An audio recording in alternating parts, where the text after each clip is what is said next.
Değerli izləyicilər, videonu bəyənib kanala abunə olun ki, hər kəs son xəbərlərdən anında məlumatlansın.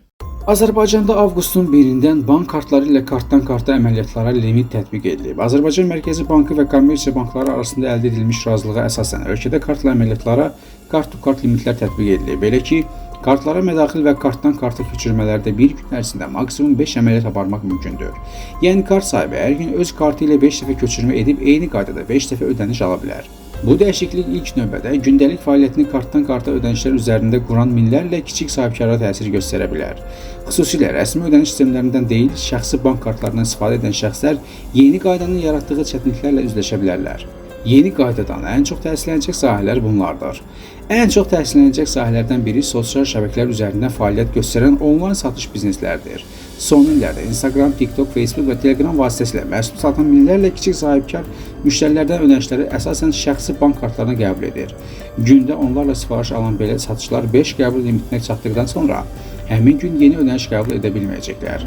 Taksi sürücüləri xüsusilə nağdsız ödənişləri şəxsi bank kartına qəbul edən sürücülər gün ərzində çoxsaylı müştərilərdən ödəniş aldıqları üçün limit ilə qarşılaşa bilərlər. Səyyar satçılar. Küçə ticarəti ilə məşğul olan meyvə-tərəvəz, qarıqdalı dondurma, qəhvə və digər məhsullar satan, ödənişləri kartdan karta qəbul edən satışların gündəlik satışına təsir edə bilər. Gözəllik sektoru. Bu dəyişiklikdən təsirlənə biləcək əsas sahələr sırasındadır.